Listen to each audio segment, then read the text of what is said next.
বিসমিল্লাহির রহমানির রহিম। আজকে পড়া হবে আপনাদেরকে তাসদিদ। এটাকে যে সিনের মতো তিনটা আঁক দেখতে, এটার নাম হচ্ছে তাসদিদ। প্রথমে আপনারা দেখুন তাসদিদ, তারপর নুন মুসাদ্দাত অর্থাৎ ওয়াজিব গুন্না। যে নুনের মধ্যে এবং যে মিমের মধ্যে তাসদিদ থাকবে, সেই নুন এবং সেই মিম গুন্না করতে হবে। এই গুন্না করাটাকে ওয়াজিব গুন্না বলে। তাহলে আপনারা লক্ষ্য করুন তাসদিদ পড়ার নিয়মটা কি, লক্ষ্য করুন।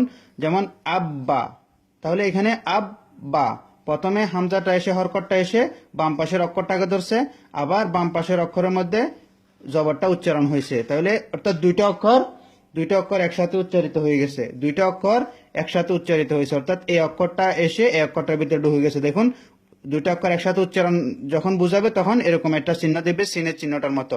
এটাকে বলা হয় তাসদিদ। আব্বা, আব্বাকে একসাথে লিখবে এভাবে, আব্বা, এই চিহ্নটা দিবে এই বাটা বোঝানোর জন্য। বুঝেছেন? আবারও বলতেছি, আজকে পড়া হবে তাসদিদ এবং ওয়াজিব গুন্না। তাসদিদটা আপনারা লক্ষ্য করুন।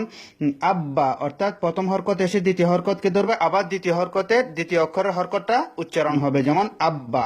এই দুইটা অক্ষর বোঝানোর জন্য একটা অক্ষরের মধ্যে এই চিহ্নটা দিয়ে কাজটা সারিয়ে দিয়েছে, অর্থাৎ এই একটা চিহ্নই এখানে যথেষ্ট দুইটা অক্ষর বোঝানোর জন্য। আব্বা, তারপর নুন মুসাদ্দাত এবং নুন মুসাদ্দাত এবং মিম মুসাদ্দাত, এগুলাকে ওয়াজিব গুন্না বলা হয়। যে নুনের মধ্যে এবং যে মিমের মধ্যে তাসদিদ থাকবে সেটা অবশ্যই গুন্না করতে হবে। এভাবে গুন্না করাটাকে ওয়াজিব গুন্না বলা হয়। তাহলে দেখুন, আমি এটা হচ্ছে কালো লেখা, এখানে মধ্যে সহজভাবে আমি আপনাদেরকে বুঝিয়েছি, হামজা দিয়ে উদাহরণগুলো দিয়েছি। এই যে নীল লেখাগুলো দেখতেছেন, এখানে বা দিয়ে উদাহরণগুলো দিয়েছি। লাল লেখা এখানে মধ্যে ওয়াজিব গুন্না দিয়েছি, বা এখানে লাল লেখা এখানে মধ্যে ওয়াজিব গুন্না দিয়েছি। তাহলে আমি আপনাদের জন্য বলে দিচ্ছি, আপনারা লক্ষ্য করুন। আব্বা, আব্বা কিভাবে বোঝাচ্ছে দেখুন। হামজা বা জবর আব, বা জবর বা, প্রথমে এসে হামজা বাকে ধরছে, আবার বায়ের জবর উচ্চারণ হয়েছে। এই চিহ্নের মতো এই চিহ্নটা, অক্ষরটা দুইবার উচ্চারণ হবে। দেখুন, আব বা, হামজা বা জবর আব, বা জবর বা, আব্বা। হামজা বা জের ইব, বা জের বি, ইব্বি। হামজা বা পেশ উব, বা পেশ বু, উব্বু।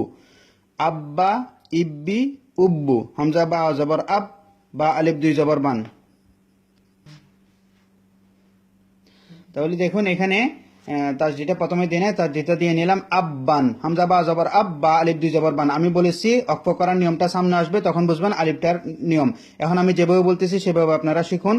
আব্বান, হামজা বা জবর আব, বা আলিফ দুই জবর বান, আব্বান। হামজা বা জের ইব, বা দুই জের বিন, ইব্বিন। হামজা বা পেশ উব, বা দুই পেশ বুন, উব্বুন।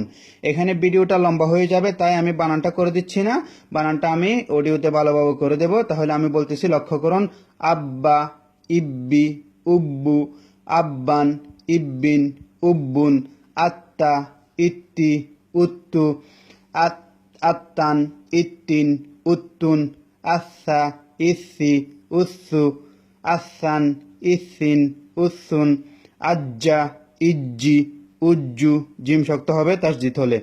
আজ্জান, ইজ্জিন, উজ্জুন। আউয়া, ইউই, উউ। আহান, ইহিন, উহুন। আইয়া, ইয়ি, উইয়ু।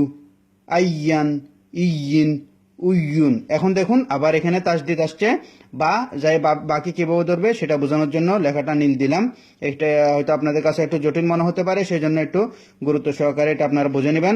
যেমন দেখুন, বাব্বা অর্থাৎ বা গিয়ে বাকে ধরছে, আবার বার উচ্চারণ হয়েছে, বাব্বা।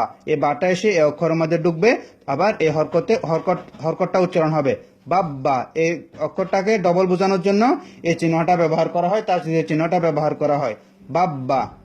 তাহলে আমি এখানে বানান করে দিচ্ছি দুই একটা অক্ষর, বা এগুলো আপনারা শিখে নেবেন।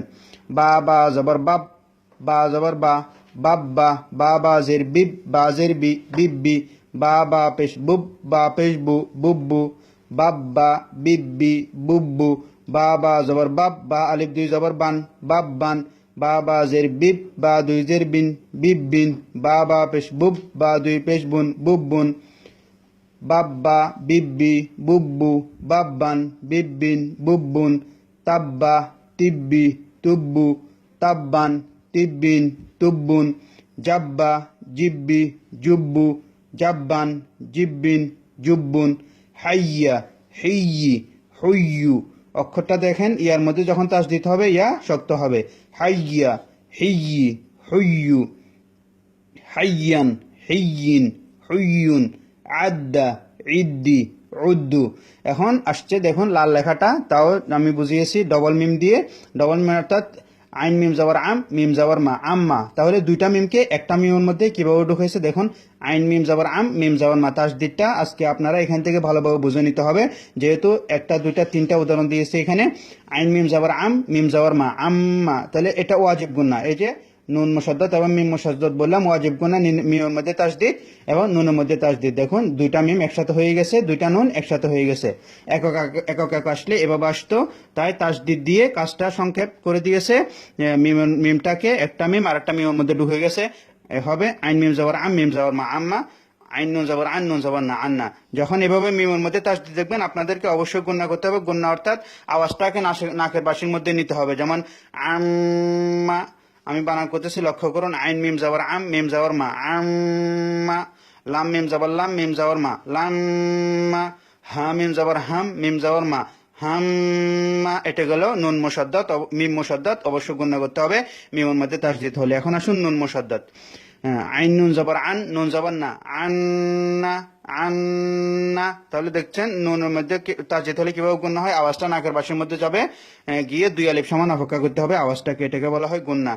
আন্না, মান্না। নুনের মধ্যে টান চলবে না, কিন্তু থেমে যেতে হবে, যেহেতু এক জবরের মধ্যে কোনো টান নেই। মান্না, ওয়ান্না। এভাবে আপনারা সবগুলো শিখে নেবেন। আমি অডিওর মধ্যে আর একটু ভালোভাবে বলে দেওয়ার চেষ্টা করব। দোয়া করে আল্লাহ যেন আপনাদেরকে ভালোভাবে শেখার তৌফিক দান করে এবং কালকে যেন আপনারা শুদ্ধভাবে পড়াগুলো সবাই শুনিয়ে দিতে পারেন, সেই দোয়া করে। আসসালামু আলাইকুম রহমতুল্লাহ।